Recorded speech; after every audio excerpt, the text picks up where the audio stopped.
For much of the modern world, Japan was the benchmark, the post-war miracle, the country that rebuilt from rubble into the world's most efficient economy, the place that taught everyone else how to manufacture, how to export, how to win. For decades, Asia had a very clear number one. But now, that changes.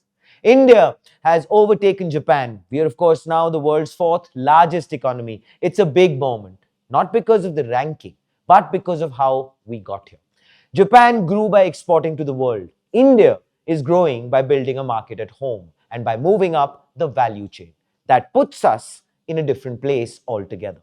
Tonight, we look at the numbers behind it and the one force that could shape what comes next: artificial intelligence.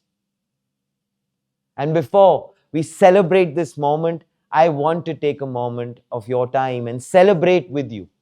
Front Page started when we were only at 60K subscribers. Today, because of all of your love and support, we are at 250,000 subscribers. This, of course, is a wonderful New Year's gift that you have given us. We at Front Page are a little greedy. We like to stay ahead of the curve all the time, as you know. So please keep showering us with your support. Please keep liking, sharing, and subscribing. We are only at 250,000. The year has just started, so no pressure. But please carry on, and we again want to thank you a lot. Anyway, back to this very inspirational and aspirational story. Here is the scoreboard. Nominal GDP, that's the raw value of all goods and services we produce. This is basically approximately $4.18 trillion. Japan, well, they slipped into a recession. We surged ahead. Economists call this the Goldilocks phase, which is not too hot, not too cold, just right. High growth, controlled inflation, strong investment. It's a rare trifecta. While the West battles slowdowns, India is sprinting. The gap with Germany, yes, the world's third largest economy, is narrowing. And it's narrowing fast. But let's pause, yes, and I guess be very real for a second. Is this just a post-pandemic bounce? Is this just a statistical blip? Well, the data says no.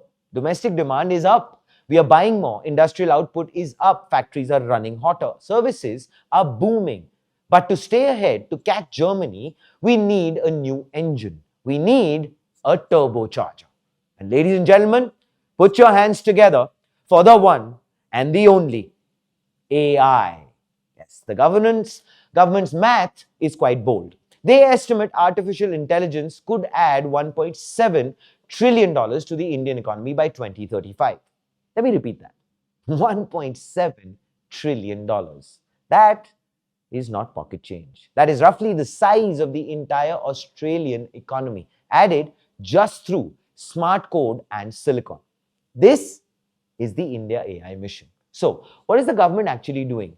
Let's actually go ahead and take a peek into that. They're spending money, very serious money, over 10,300 crore rupees committed for the next 5 years. What is the goal?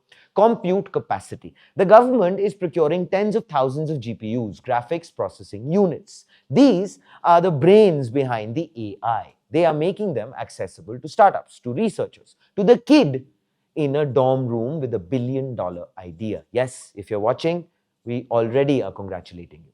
It's about lowering the barrier to entry from urban tech hubs in Bengaluru to rural centers in Bihar. The plan is to make AI native to India.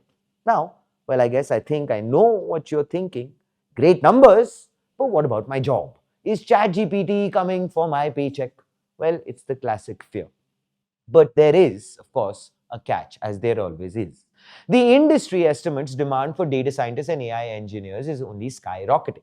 The talent pool is expanding, but it's struggling to keep up. The jobs are there. The question is, do you have the skills? And of course, you know that this isn't just about coding. It's also about agriculture. AI telling farmers when to harvest.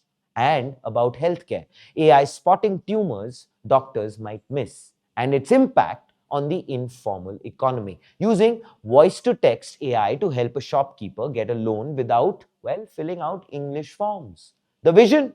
Inclusive growth, not just for the top 1%, but for the bottom pyramid, connecting the unconnected. So if Japan was a story of manufacturing efficiency in the 80s, India wants to be the story of digital intelligence in the 2000s. Now, of course, we move into the front page take. India at number 4 is definitely a milestone. But India at number 3, that's the mission. It requires scale, it requires ambition, and it requires AI. We overtook Japan because we are resilient. We will challenge Germany if we are innovative. So, well, before you like, share, subscribe, I only request comment Achtung Germany if you believe we will. This is Front Page by AIM. Think AI, think AIM.